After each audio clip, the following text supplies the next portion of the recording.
The sudden closure of the Portsea Pier yesterday has been described as a devastating blow for anglers in the midst of peak squid season. For more, we're joined by David Kramer, who is the host of Talking Fishing. Good afternoon to you, David. What's been the response from fishermen? Fishermen are angry. I think this is the final straw that's breaking the camel's back. We've seen, Warneep was only closed a month ago. Fisherman's Jetty at Mornington was closed a little while ago. Dramana Pier's closed. How many more do we have to put up with before people have to just stop fishing land-based? So why is now such a crucial time in the season? Yeah, look, the big calamari are available all year round, but the big calamari come into the bay this time of year to spawn, and calamari only live for 1 year, so it's the time to target them. They are the biggest fish you'll catch in Australia, and you can see some vision just there. I mean, these things are monsters, and for 1 month of the year, we get this great fishing.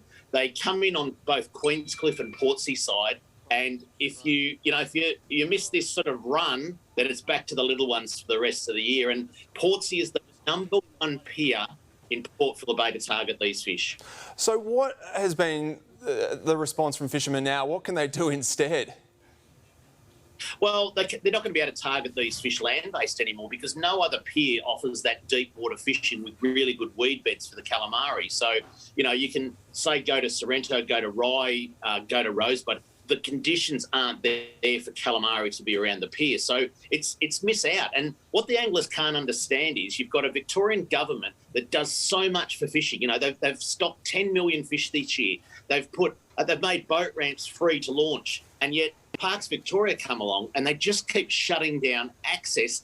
And why are they doing this now instead of winter? I mean, Portsea Pier, it's about to boom. It's great for fishing now. The diving is all set to start off again. And, why aren't they doing this maintenance in winter? It's beyond belief.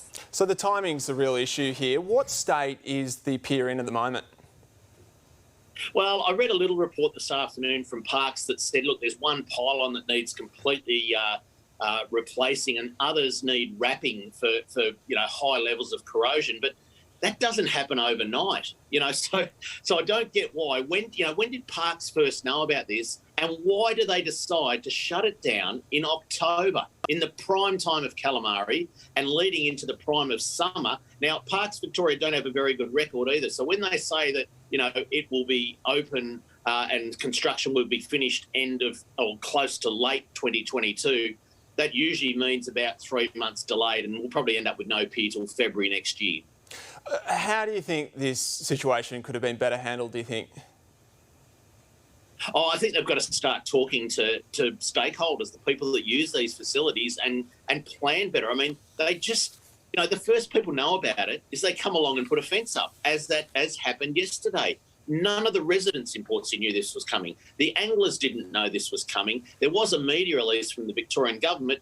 God knows who got that, but certainly not the people that live or use that pier. So, talking to stakeholders is the key thing. And that's what happens with the Victorian Fisheries Authority. That's what happens with Better Boating Victoria. But you know what, Parks? They just don't talk to anyone. All right, fingers crossed it gets resolved soon. David Kramer from Talking Fishing, really appreciate your time. Thanks, Dougal.